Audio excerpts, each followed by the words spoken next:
Jadi teman-teman, aku mau bilang sama kalian, tadi pagi Opung Parbelak lihat notifikasi di HP, ternyata mobil Opung Parbelak dipasangi alat pelacak. Aku masih nyimpan buktinya. Jadi ini alat pelacaknya teman-teman. Bayangkan kalian, alat pelacak ini ya dipasangkan di bawah mobil Opung Parbelak. Luar biasa ya. Ternyata rezim ini adalah rezim yang memang betul-betul mengerikan. Bayangkan kalian, alat pelacak sebesar ini diletakkan di bawah mobilnya Opung Parbelak.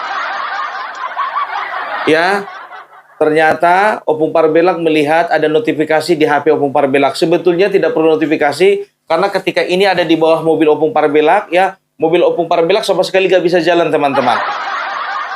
Ya, sama sekali nggak bisa jalan. Kirain ada apa? Ya, kirain nyangkut sama batang kelapa. Gak taunya ternyata ada alat pelacak, teman-teman. Luar biasa. Ya, luar biasa. Ternyata rezim ini rezim yang sangat mengerikan. Ya. Tapi tidak apa-apa, tidak apa-apa. Semakin diteror, semakin gacor. Semakin diintervensi, semakin diintimidasi, maka akan semakin cepat revolusi. Ya. Luar biasa, besar kali nih. Ada sekitar 20 kilo ini, ya. Dan juga terima kasih Bapak Prabowo, terima kasih semuanya ya yang sudah mengirimkan alat pelacak untuk Opung Parbelak. Luar biasa, luar biasa, luar biasa. Dan juga jadi pertanyaannya, baru kali ini aku lihat alat pelacak sebesar ini gitu. Di mana-mana alat pelacak itu kecil, besar kali ini. Luar biasa. Ya, merdeka ya, dan sampai lupa hidup pengguna Pertamax. Ya, hidup pengguna Pertamax. Ya. Luar biasa ini. Aduh, luar biasa. Itulah tadi alat pelacak yang ditemukan di kolong mobilnya Opung Parbelak.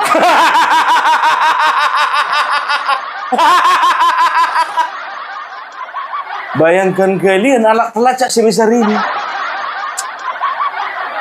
Yang jadi pertanyaannya, aku yang terlalu negatif, apa mereka yang terlalu bodoh memasang alat pelacak sebesar ini?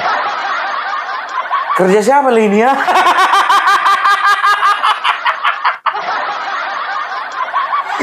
Kemarin Sitio Ardianto ya menimbulkan alat pelacak di kolong mobilnya katanya. Yang disalahkan Bapak Prabowo menyala-nyalakan rezim dia. Tio, aku bilang sama kau, cara-caramu itu cara-cara yang udah pernah dipakai sama majalah Tempo. Mau kau dibikin alat pelacak, mau kau dikirimin kepala babi, mau kau dikirimin telurnya babi, mau kau dikirim taiknya babi. Gak segampang itu kami percaya sama Mutio. Lagian apa sih yang ditakutkan dari alat pelacak? Untung aja cuma alat pelacak. Kalau siapa anjing pelacak? Habis tanganmu digigit. Drama. Banyak kali gayamu. Udah kenyang masyarakat dijejelin dengan hal-hal seperti itu. Kemarin juga yang menjelek-jelekkan, menjelek-jelekkan pemerintah. Waktu pemerintah dikatakan katanya tidak tangkap dengan bencana yang ada di Sumatera. Katanya dikirimin surat kaleng, dikirimin bangke. Bangke. Sampai sekarang pun juga, biar tahu kalian seperti Tempo, sampai sekarang pun juga yang ngirim kepala babi nggak dapat orangnya. Bayangkan kalian, nggak kan mungkin nggak ada CCTV di sana. Teman-teman sekalian, bisa dilihat ini adalah alat pelacak yang namanya PPX Finder. Saya tahu ini karena muncul di notifikasi ponsel saya. Kemudian tadi kita cari dan kita temukan alat pelacak ini ada di bawah kendaraan. Dipasang entah oleh siapa, tapi yang jelas ini adalah satu kejadian yang sangat menjijikkan, yang menunjukkan betapa menjijikannya juga rezim yang hari ini sedang berkuasa. Kita yang mengkritik untuk perbaikan bangsa dengan ketulusan cinta justru dibalas dengan ancaman dan mara bahaya. Mari rekan-rekan kita pastikan bahwa semakin ditekan, semakin melawan, semakin diteror, semakin gacor. Semakin diintimidasi, direpresi, maka semakin cepat hari-hari revolusi. Terima kasih, Pak Prabowo. Sama-sama.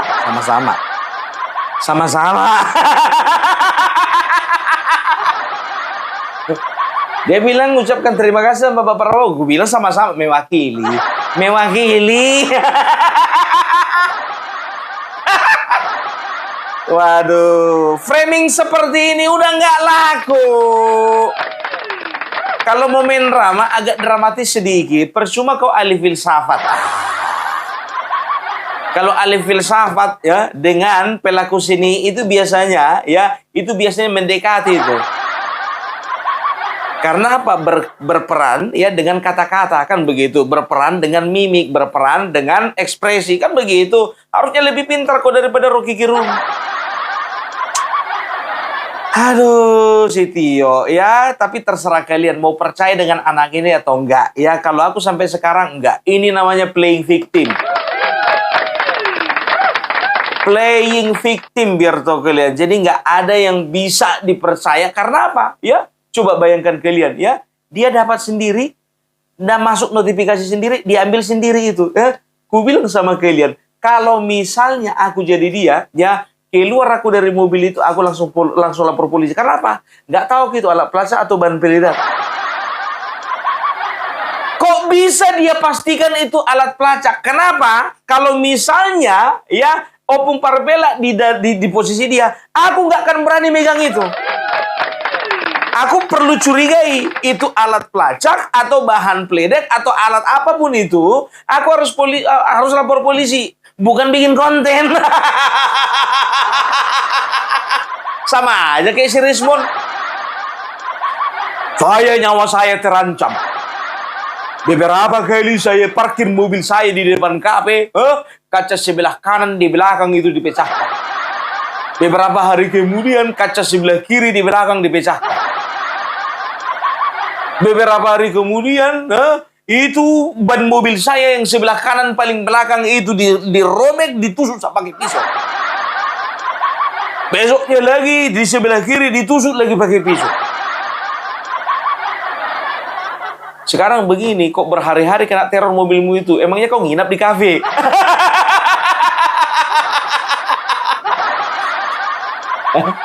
Kok lulusan UGM gini-gini amat ya orangnya ya? Suka main drama. Aduh, ya dia mencoba memframing bahwasanya dia adalah korban, ya. Dia adalah orang yang menerima ancaman gitu. Tapi masyarakat udah gak terlalu bodoh. Gak terlalu bodoh, ya kan? Seolah-olah masyarakat itu akan bertindak ya dengan kejam, atau misalnya intelijen bertindak dengan kejam, TN, entah polisi, entah orangnya Bapak Prabowo tindakan dengan kejam. Karena apa? Karena dia pernah bilang Prabowo Subiantolol.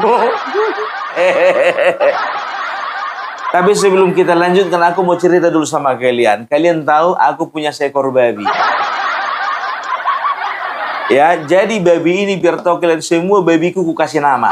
Kalau hitam babinya, ku kasih nama si Blacky. Kalau warna pink babinya, ku kasih nama si Pinky. Tapi ada satu babi, ya kan, mulutnya nggak bisa diam. Mengunyah terus, padahal nggak ada yang dimakan. Yang lain dikasih makanan babi, ya dia makan. Dia enggak. Yang dimakan taiknya. Bukan cuma taiknya doang. Taik dari teman-temannya pun dia makan. Bodoh kali babiku ini. Jadi ku kasih nama lah babiku ini si Tiolol. Tiolol Ardian Tolol. Bayangkan kalian saking menjijikkan dia. Udah ku kasih nama Tiolol Ardian Tolol. Ini aku tidak sedang mengacu kepada nama seseorang ya, enggak ya.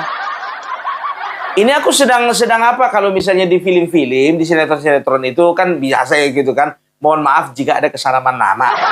Ini adalah cerita fiktif belaka, kan begitu. Nah, biar tahu kalian, ya kan, karena memang joroknya minta ampun ini babi, ya kan. Nah, babi ini akhirnya ku potong. Ku potong. Bayangkan kalian, disuruh makan nasi babi, yang dimakan tai. Disuruh berjantan nggak mau. Iya kan, dijantani pun juga nggak mau. Lah, kalau kayak gini, apa untungku melihara babi ini? Pikirku begitu kan? Karena babi ya kalau misalnya belum waktunya untuk dipotong, dia itu digunakan untuk menjantani babi yang lain atau dijantani supaya berkembang biak. Kalau jantan dia dipakai untuk menjantani babi lain. Kalau betina dia dipakai untuk dijantani supaya apa? Supaya berkembang biak, kan begitu. Yang ketiga dipotong, kan begitu. Akhirnya biar tahu kalian ya, kuperiksa lah dia ya kan. Kok nggak mau berjantan lah babiku ini, kan begitu. Kok nggak mau juga dijantani, kan begitu. Curiga aku. Kuperiksa lah biar tahu kalian alat kelaminnya. Rupanya babiku ini bencong.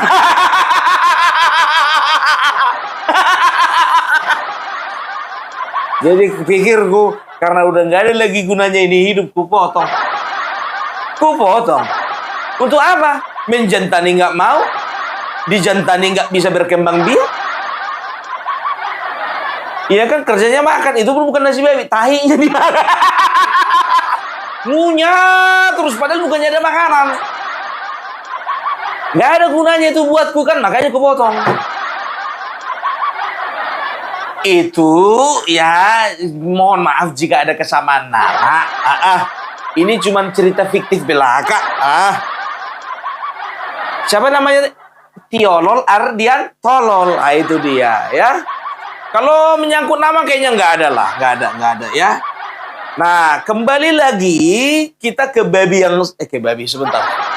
Kembali lagi kita ke orang yang kita bahas ini. Babi udah lewat, kita mau bahas orang ini.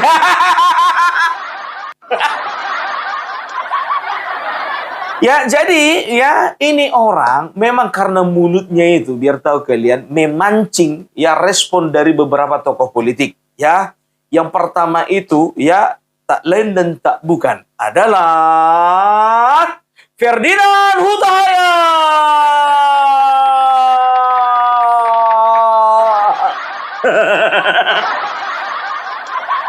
Tapi jujur aja aku bilang ya, Ferdinand Hutahayan ini ya setiap tokoh politik, setiap orang-orang yang punya narasi ya, kadang kita setuju, kadang tidak setuju. Yang kita benci narasinya, tidak setuju dengan narasinya ya. Dengan orangnya ya namanya juga makhluk ciptaan Tuhan.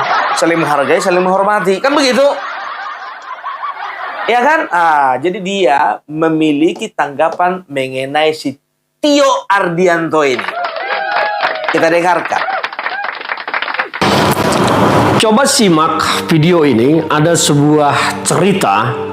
Nanti saya akan membuat juga cerita yang mirip-mirip dengan apa yang disampaikan oleh Tio, mantan ketua BEM UGM ini. Dengar ini. Saya mau mulai merespon dengan cerita bahwa kemarin saya itu merescue seekor kucing.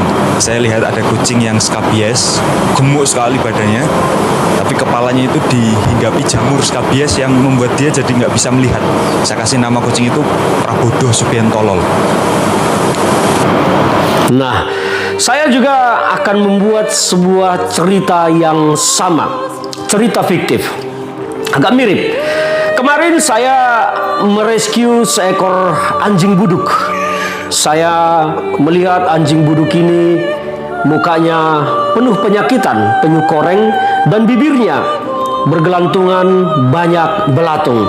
Saya beri dia nama Tiolol Ardian Tolol. Nah, Kok mirip sama kisahku yang tadi, Bang? Bang, kau jangan tiru-tiru lah. Dari mana kau dapatkan cerita itu?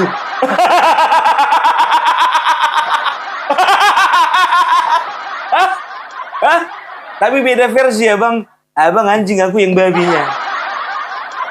Tapi ngeri kali, Bang. Masa di bibirnya bergelantungan belatung, Bang? Berarti udah parah kali itu kurapnya anjing itu, Bang. Ngeri kali anjingmu itu, Bang. Jadi kau bawa pulang itu. Kok kali kau bawa anjing kurap ke rumah, Bang?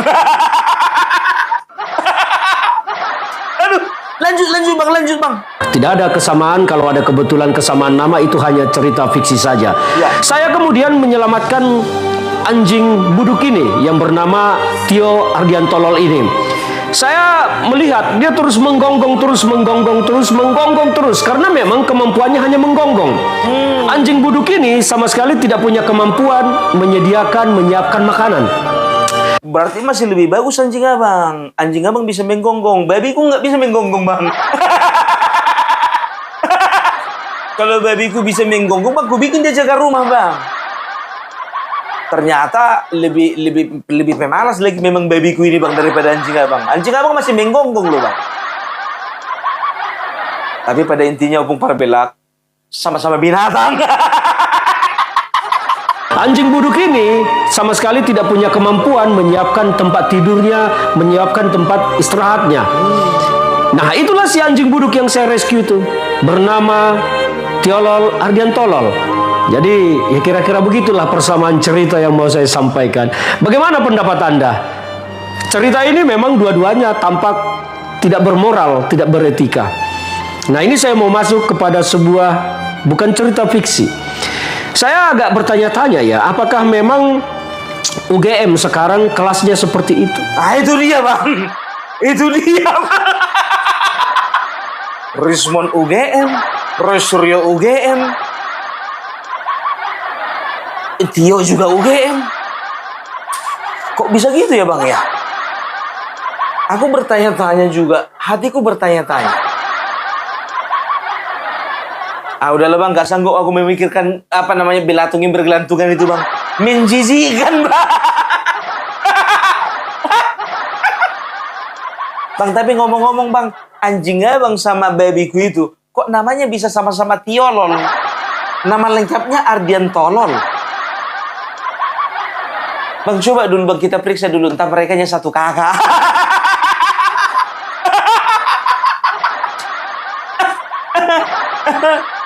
Aduh, sama ya, sama yang dibilang Bang apa namanya Bang Ferdinand itu ya. Kalau ada kesamaan nama itu hanyalah kebetulan. Ya, itu cerita namanya fiktif. Jangan dikomentari terlalu dalam lah. Nah, dan tahu kalian ya, Idrus Marham, Wakil Ketua Umum Partai Golkar juga berpendapat sama ya. Dia katakan, kalau begini model pemimpinnya, bagaimana nanti generasi muda Indonesia? Kita dengarkan. Bayangkan saja kalau orang-orang seperti itu nanti muncul sebagai pemimpin, mau jadi apa negeri ini?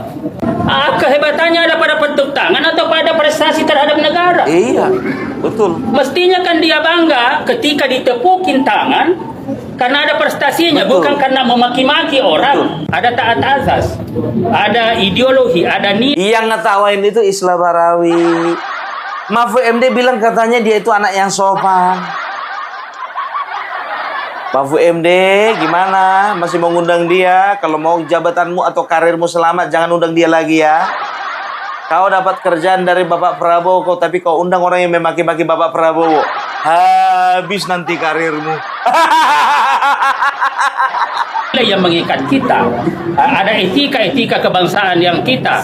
Karena itu misalkan menggunakan kata-kata yang tidak sopan, yang saya kira semua yang masih rasionalitas, yang memiliki rasionalitas dan yang memiliki suatu pemahaman tentang budaya bangsa kita, saling menghormati, saling menghargai. Saya kira bahasa-bahasa yang digunakan seperti siapa itu, yang mantan dari UGM itu adalah sangat tidak pantas diucapkan dan itu tidak menjadi contoh. Bayangkan saja kalau orang-orang seperti itu nanti muncul sebagai pemimpin, mau jadi apa negeri ini? Betul. Nah, mestinya kan bagaimanapun Pak Prabowo kita harus hormati. Iya. Ya, sebagai presiden kita boleh tidak setuju, tetapi dengan menggunakan dengan panggilan yang tidak wajar, tidak pantas, tentu mestinya saya punya keyakinan bahwa sebagian besar bangsa Indonesia ini tidak respon terhadap apa yang dilakukan oleh saudara saudara Tio itu, dan saya kira itu tidak bisa jadi contoh. Nah, tetapi demo yang dilakukan teman-teman kemarin, saya kira. Sebentar dulu Pak. Bapak suaranya kok mirip sama Syed Didu, Pak. Aku berpikir tadi ini Bapak yang ngomong ini Bapak Idrus Marham atau Syed Didu? Kok 11-12 suaranya, Pak? Tapi nggak apa-apa lah, Pak. Kalau ada kemiripan suara, itu hanya kebetulan. Dan ini hanya fiktif belaka. Ya, ini saya kira berjalan lancar dan lain-lain sebagainya. Saya kira itu betul-betul menyampaikan pikiran-pikiran. Ya, kita saling mengingatkan. Kalau kita salah saling sembali mengingatkan, dan ini sebagai wujud daripada solidaritas sosial. Tetapi kalau sudah kelewatan seperti itu, ya baru setelah bicara lalu ditepukin tangan seakan-akan sudah hebat. Kehebatannya ada pada tepuk tangan atau pada prestasi terhadap negara? Iya. Mestinya kan dia bangga ketika ditepukin tangan karena ada prestasinya, bukan karena memaki-maki orang yang sejatinya agama pun melarang. Betul. Apa yang kita ya agama, ya pada nilai-nilai kita sesama budaya kita juga tidak seperti itu. Betul. Gitu loh. Saya kira ini yang harus kita coba lihat. Nah, ini nanti ada dialog dan lain-lain sebagainya. Jangan juga Pak Prabowo nanti orang-orangnya ada harus hukum. Sekali lagi Pak Prabowo, setahu saya ketika saya dampingi sebagai ketua koalisi tahun 2014, itu beliau itu ya tidak anti kritik. Kalau ada apa-apa kita kritik, ada dialog, apa dasarnya, konstruksinya seperti apa, narasinya apa, itu beliau terlibat. Dan dalam beberapa hal itu terlibat. Ya, jadi ada diskusi, ada perdebatan konseptual. Tidak anti kritik, tetapi terlibat dalam perdebatan konseptual. Dan yang paling penting lagi adalah kita Iya, tapi itulah tadi kuncinya Bapak, ya. Bapak Prabowo ya nggak akan pernah ngelawan dan dia nggak akan pernah bertindak dengan orang-orang yang seperti itu.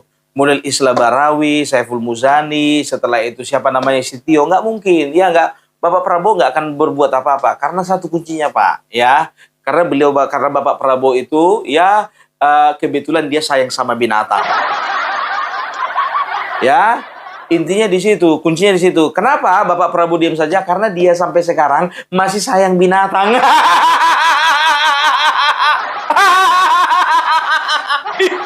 Opung Parbelak, kau samakan mereka dengan binatang. Korelasinya nggak di situ. Kita bisa lihat Bapak Prabowo sayang sama kucing, sayang sama kuda, sayang sama gajah, sama semut pun dia sayang. Orang larang untuk membunuh semut-semut yang ada di Hambalang, apalagi membunuh orang. Itu dia. Tapi itu kalau berbicara Bapak Prabowo sekarang loh ya.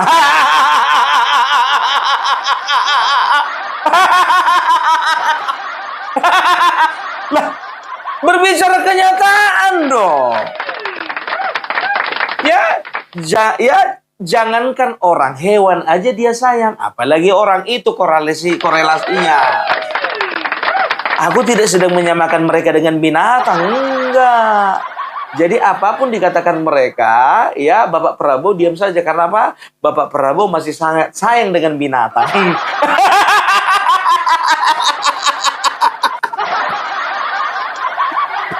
Nah, tahu kalian? Ternyata ini juga mendapatkan tanggapan dari Adiaksa Daud. Adiaksa Daud ini adalah mantan Menteri Pemuda dan Olahraga, ya. Tapi nggak pernah nyuri panci, nggak pernah. Nggak pernah nyuri tempat tidur, nggak pernah nyuri video, nggak pernah nyuri kamera, nggak pernah, dia nggak pernah, ya namanya Adiaksa Daud. Tapi Opung Parbelak kayaknya ada yang lain deh, bukan itu sih yang dicuri. Ya paling tidak dia punya martabat nggak pernah nyuri panci gitu aja lah. Jadi mengutuk keras apa yang dikatakan Sitio ini karena apa? Dia nggak setuju, ya. Dia bilang, coba kalau misalnya orang ngomong seperti itu kepada bapakmu, bagaimana perasaan? Tapi sekarang begini Pak Adiaksa, tanya dulu ya, dia ini ya masih punya bapak atau enggak? Mana tahu dia anak yatim kan? Makanya dia dengan gampangnya ngomong seperti itu. Karena apa? Bapak gue juga nggak ada ya, jadi gue tenang-tenang aja. Mau diledekin juga bapak gue juga udah meninggal. Mana tahu. Pastikan dulu dia anak yatim atau enggak. Gitu loh. Saya kasih nama kucing itu Prabodo Subiantolol. Astagfirullahaladzim. Astagfirullahaladzim. Ya Allah, Tio Arianto, saya ini Adiaksa Daud, Menteri Negara Pemuda Olahraga 2004 sampai 2009. 5 tahun saya menteri. Sebelumnya saya KNPI, sebelumnya saya HMI, sebelumnya saya seperti kamu sama, saya ketua Senat Mahasiswa, kamu ketua BEM kan? Tapi saya belum pernah kasih statement. Walaupun 10 tahun saya tidak suka dengan kebijakan-kebijakan Pak Jokowi, saya tidak pernah berkata kasar seperti kamu. Dan saya belum pernah dengar orang berkata kasar seperti kamu terhadap kepala negara. Kamu mengatakan Prabowo itu luar biasa. Kamu na'udzubillah min zalik. Iya. Kenapa kamu ngomong begitu? Nggak boleh begitu ya. Kalau kamu orang Islam, Nabi Musa alaihissalam disuruh oleh Allah Subhanahu wa taala suruh datang kepada Fir'aun dengan kata-kata qaulan layyinan, dengan kata-kata yang baik, kata-kata yang bagus. Iya. Tidak dengan kata seperti ini, apalagi di media sosial. Dan saya belum pernah kasih statement menanggapi siapapun pernyataan di Republik ini sejak saya berhenti dari menteri. Hari ini baru saya ngomong. Karena saya kesal melihat kamu dan walaupun sebelah kamu tuh tertawa-tawa, saya nggak suka dengan sikap kamu seperti itu. Ya. Kasihan, kamu pada mulai saya simpatik. Ya. Kritik pemerintah oke. Kita mengkitakan, jangan mengkaukan. Oke. Tapi kerta ini udah kelewatan, bukan kritik Betul. lagi, itu menghina kepala negara. Betul. Astagfirullah, istighfar kamu. Coba kalau bapakmu digituin sama orang. Saya mendapat kucing, namanya saya namanya sama dengan nama bapakmu, saya bilang namanya tolol, bodoh. Sakit hati nggak kamu? Sakit hati nggak bapakmu? Jangan. Pak Prabowo itu orang tua, senior. Iya. Seumuran dengan bapak saya almarhum barangkali. Ya, karena kepala negara saya pun sejak beliau jadi presiden tidak pernah ketemu beliau. Sampai hari ini nggak pernah. Jangan kau pikir macam-macam. Saya ikhlas demi Allah. Saya katakan ini tidak ada sponsor di mana-mana. Saya dari suara hati saya sendiri. Karena pagi-pagi habis sholat subuh saya lihat seperti ini. Ya Allah, astagfirullah, itu harus diberitahu. Saya dosen, ya. Saya nggak pernah lihat mahasiswa protes seperti kamu seperti ini. Kata-kata kasar sekali.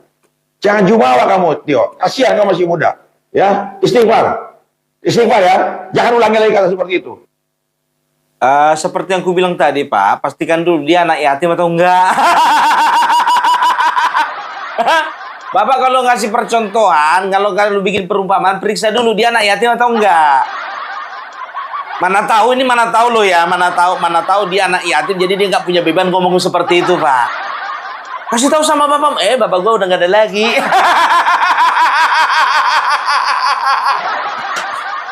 Mana tahu. Orang-orang seperti ini biar tahu kalian, apalagi anak-anak muda seperti ini berpikirannya pendek karena apa? Ya ada yang mendrive dia, ada yang menghasut dia, ada yang mempengaruhi dia, ya seolah-olah dia itu merasa diri itu sebagai pahlawan gitu, merasa dia ini menjadi corong, menjadi suara. Sebetulnya dia ini sedang diperalat. Itu dia. Ya, sebentar dulu. Aku tadi belum ku kasih tahu kan, babiku tadi itu setelah ku potong, ku masak jadi apa? Belum ya? Ternyata ku cicipi sedikit biar tahu kalian pahit kali rasanya. Ku cicipi. Setelah ku potong, ku cicipi pahit kali rasanya. Ternyata lupa aku. Ku cicipi itu belum dimasak. Belum ku masak, udah ku cicipi, ya pantas lah nggak ada rasanya.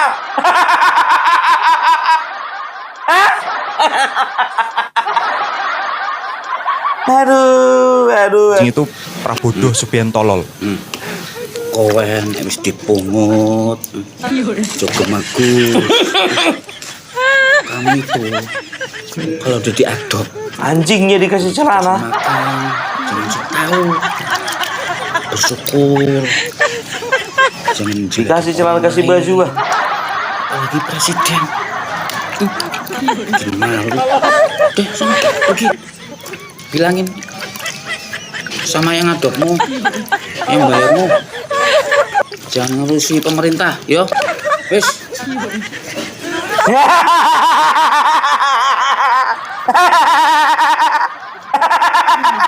Bolang segawon. Periksa dulu entah itunya anjingnya si Ferdinand Hutayan tadi. Hah? Yang tadi anjingnya kurap, ada bergelantungan belatung. Yang ini anjingnya dikasih celana, dikasih baju, dikasih sepatu. Inilah yang dinamakan memanusiakan binatang. Ternyata bapak ini bukan hanya pintar memanusiakan manusia, ternyata beliau juga pintar memanusiakan binatang. Itu namanya siapa, Pak? Tiolol juga? Hah? Nama lengkapnya sama juga? Tiolol Ardian Tolol, enggak? Sama nama anjing, nama peliharaan kami bertiga, Pak.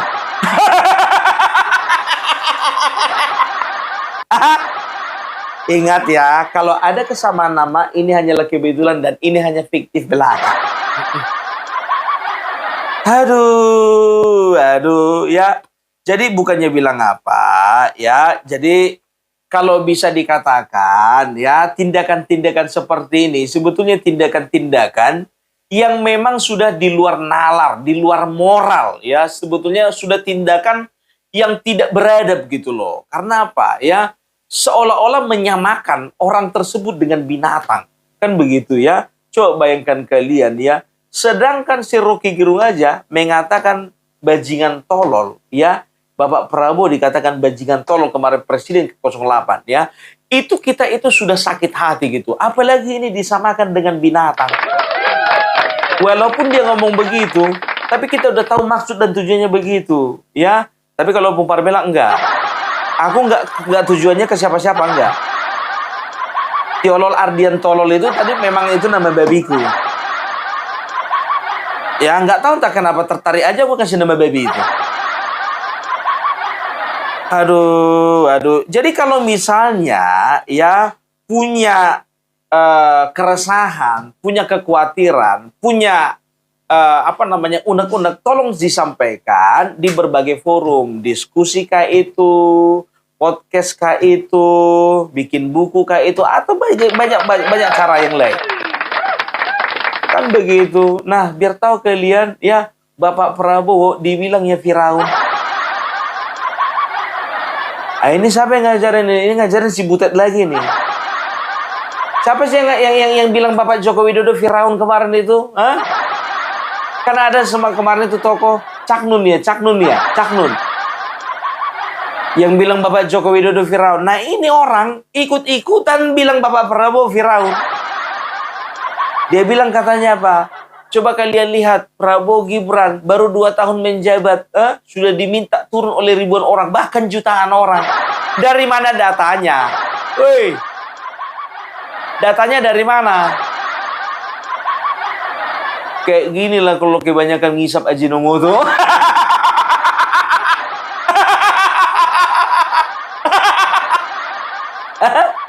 Enggak ditaburin di masakan, enggak. Ditaruh di tangan, ya kan? Ditaruh di tangan, langsung disep. Kayak gini lah ini. Kebanyakan ngisap Ajinomoto. Ya Opung Parbelak enggak boleh loh Opung Parbelak mengucapkan merek tertentu. Sekarang begini, kalau misalnya ya produk tertentu digunakan untuk hal tertentu yang betul-betul ya tepat penggunaannya proper, itu gak ada masalah. Kan begitu, ditaruh di masakan, itu gak ada masalah. Dijadikan pupuk untuk tanaman, gak jadi masalah. Tapi kalau Ajinomoto disep, jadi bego.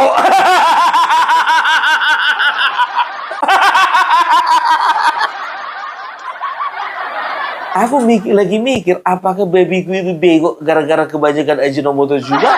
Gak tahu juga. Tapi enggak lah. Kayaknya itu kebanyakan makan tai deh. Makanya bego. Aduh, luar biasa. Bapaknya. Aksi hari ini tuh menegaskan satu hal yang membuat kita prihatin. Bagaimana mungkin presiden yang baru berkuasa belum ada 2 tahun itu sudah diminta turun oleh ribuan bahkan mungkin jutaan orang. Ini tanda yang begitu bahaya. Karena kalau belum 2 tahun saja sudah diminta turun, itu artinya tidak mungkin orang mengucapkan tanpa ada kerusakan yang luar biasa. Nah, kerusakan luar biasa ini perlahan-lahan disadari oleh semakin banyak orang. Kepercayaan rakyat sudah hilang, sudah pudar luar biasa. Jadi menurut saya, momentum hari ini adalah momentum untuk Presiden Prabowo sekaligus Wakil Presiden Gibran merasa malu luar biasa. Karena ternyata seluruh kerjanya dalam 2 tahun belum membuahkan kepercayaan rakyat, tapi justru membuahkan keberanian rakyat untuk melawan. Terutama untuk mengucapkan bahwa Prabowo Gibran sudah tidak layak memimpin negeri ini.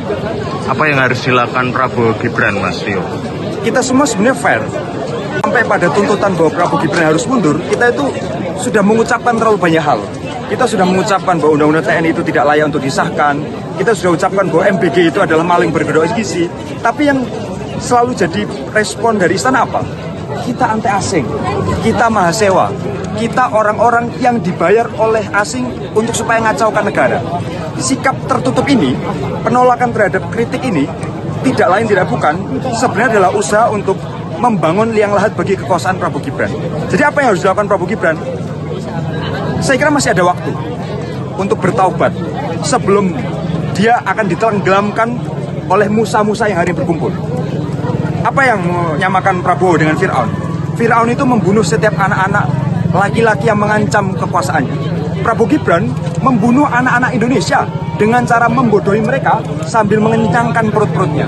Kita dikasih MBG, tapi pendidikan kita tidak diprioritaskan. Padahal itu adalah perintah undang-undang, terutama pasal 31 ayat 4 soal mandatory spending pendidikan. Jangan Kayaknya bukan mobilnya deh yang cocok dibikin alat pelacak. Kayaknya mulutnya ini pun juga perlu ini dipasangin alat pelacak ini. Mulutnya ini harusnya dibikin alat pelacak. Kalau bisa sebesar ini alat pelacaknya. Ngomong nggak pakai data kau, MBG maling berkedok gizi. Berapa banyak ribuan anak-anak yang membutuhkan MBG? Kau nggak bisa tutup mata kau, Tio. Ribuan anak menantikan MBG setiap hari karena apa? Dia tidak mendapatkan nutrisi yang bisa diberikan oleh sekolah, ya dia nggak dapatkan di rumahnya. Begitu banyaknya anak-anak yang bersyukur karena apa? Setiap hari mereka nggak sarapan karena apa? Karena mereka berpikir, kalau aku sarapan aku nanti nggak makan siang. Makanya mereka ya begitu senangnya karena apa? Jatah sarapan mereka bisa digeser ke makan siang dan mereka mendapatkan sarapan dari pemerintah. Jujur, aku objektif. Kemarin-kemarin aku mengatakan sama kalian aku gak setuju MBG, tapi makin kesini aku perhatikan ya, makin banyak testimoni-testimoni yang menyatakan, yang memperlihatkan, mempertontonkan begitu banyaknya anak-anak Indonesia yang memang betul-betul membutuhkan nutrisi. Oke, katakan ya makanan yang dihidangkan itu tidak memenuhi syarat nutrisinya. Paling tidak perut mereka terisi. Kasihan loh. Ada anak yatim piatu kemarin parkir, dia kalau nggak salah anak SMK, ya. Begitu ditanya ada orang, kau udah makan? Nah udah. Makan apa? Makan MBG. Loh, jadi kalau nggak ada MBG, ya saya nggak makan. Bayangkan, ada anak ya jalan 3 kilo dari sekolah, dari rumahnya ke sekolah, ya demi apa? Bukan hanya demi belajar, dia semangat karena apa? Karena ada MBG. Nah kalau sisa MBG itu biar tahu kalian, dia bawa untuk adik-adik. Tio, kau nggak bisa merasakan itu karena apa? Kulihat tadi mobilmu mobil Fortuner.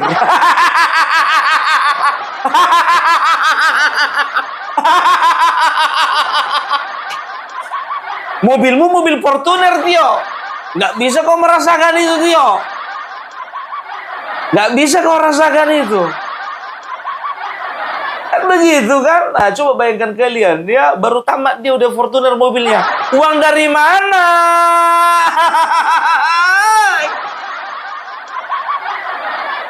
Jadi itu dia. Ya, jadi mulut-mulut seperti ini memang perlu dijaga lah. Kalau ngomong itu pakai data. Fakta gitu loh. Ya perlu dievaluasi, jangan dihapuskan. Perlu diperbaiki, jangan dihapuskan. Ya kan gitu. Perlu dimonitor eksekusinya, jangan dihapuskan. Contohnya apa? Ya, mana sekolah-sekolah yang memang mapan nggak perlu mendapatkan MBG, coret. Kan begitu. Setelah itu bersihkan ya Badan Gizi Nasional dari orang-orang lama yang terindikasi ada kaitannya dengan kejahatan yang dilakukan si botak kemarin. Termasuk minta maaf kepala BGN yang sekarang Opung Parbelak masih belum bisa percaya ini sama orang. Minta maaf masih belum percaya. Ya kayaknya ini belum tepat deh kan begitu ya. Ya aku punya penilaian tersendiri. Ya. Kalau sekarang begini. Ya kemarin kepala BGN 1. 3 wakilnya. Kepala BGN ditangkap, 2 wakilnya ditangkap. Kok Nani sendiri nggak ditangkap? Hah? Ada apa? Kan begitu, kok bisa nggak ditangkap? Sama sekali nggak terlibat atau bagaimana? Ya, kita nggak tahu lah. Apa mungkin kedekatan dengan tokoh tertentu? Begitu dia. Jadi, dalam menyampaikan sesuatu itu tolong pakai data dan juga pakai adab gitu loh. Oke? Udahlah ya. Jadi itu dulu dari Opung Parbelak. Nanti kita akan bahas ya sampah-sampah masyarakat dan sampah-sampah negara lainnya. Oke? Salam NKRI, NKRI harga mati.